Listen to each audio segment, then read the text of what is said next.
एक मरतबा हज़रत नबी करीम सल्लल्लाहु अलैहि वसल्लम तशरीफ़ फरमा है।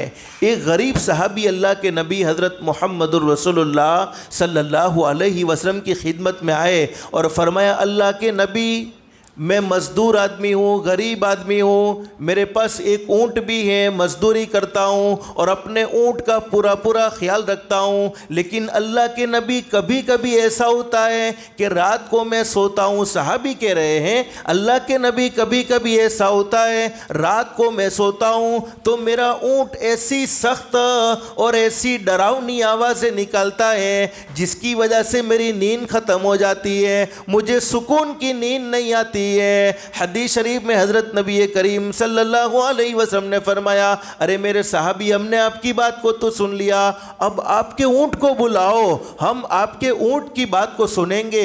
हदीस शरीफ में लिखा है, हमारे नबी हज़रत मुहम्मदुर रसूलुल्लाह सल्लल्लाहु अलैहि वसल्लम ने ऊँट को बुलाने का हुक्म भेजा।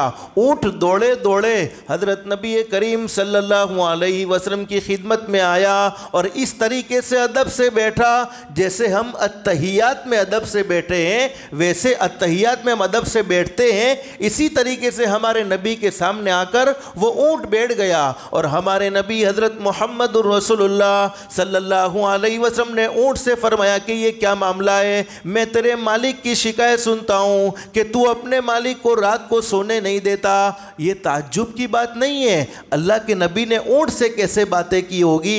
अरे हमारे नबी तो इंसानों के भी नबी हैं, हमारे नबी तो जिन्नातों के भी नबी हैं, हमारे नबी चरिंदे दरिंदे परिंदे सारी मखलूक के नबी हैं, यहाँ तक कि हमारे नबी तमाम नबियों के नबी हैं। अल्लाह ने हमारे नबी को जानवरों की ज़ुबान का भी इल्म नसीब फरमाया था।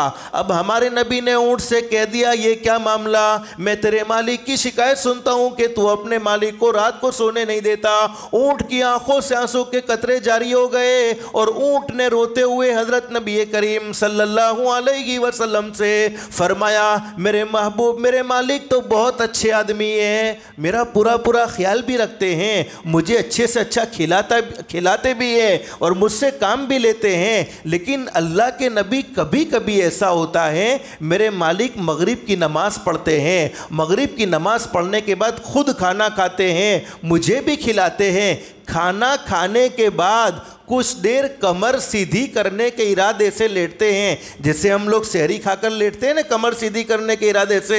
फिर क्या होता है, जब लेटे तो फजर की जमात चली गई, कभी कभी तो नमाज भी चली जाती है और कभी कभी तकबीर उला भी चली जाती है। अब वो ऊँट कहता है कि अल्लाह के नबी, मेरे मालिक मगरिब की नमाज़ पढ़ते हैं, मगरिब की नमाज़ पढ़ने के बाद खुद खाना खाते हैं, मुझे भी खिलाते हैं, खाना खाने के बाद कुछ देर कमर सीधी करने के इरादे से लेटते हैं, हालांकि उन्होंने ईशा की नमाज पढ़ी होती नहीं है। अल्लाह के नबी, मेरे मालिक बगैर नमाज के सोए हुए होते हैं, तो मुझे ये डर लगता है कि कहीं मेरे मालिक की एक नमाज छोड़ गई और कल क़यामत में अल्लाह ने मुझसे पूछा कि तूने अपने मालिक को नमाज के लिए क्यों नहीं जगाया था, तो मैं क्या जवाब दूंगा। मेरे भाइयों, वो ऊँट जानवर है, जानवर जिस पर न कोई जन्नत है, जिस पर न कोई जहन्नम है, वो अपने मालिक की एक नमाज के बारे में अल्लाह को जवाब देते हुए डरता है कि मैं मेरे परवरदिगार को जवाब नहीं दे सकता।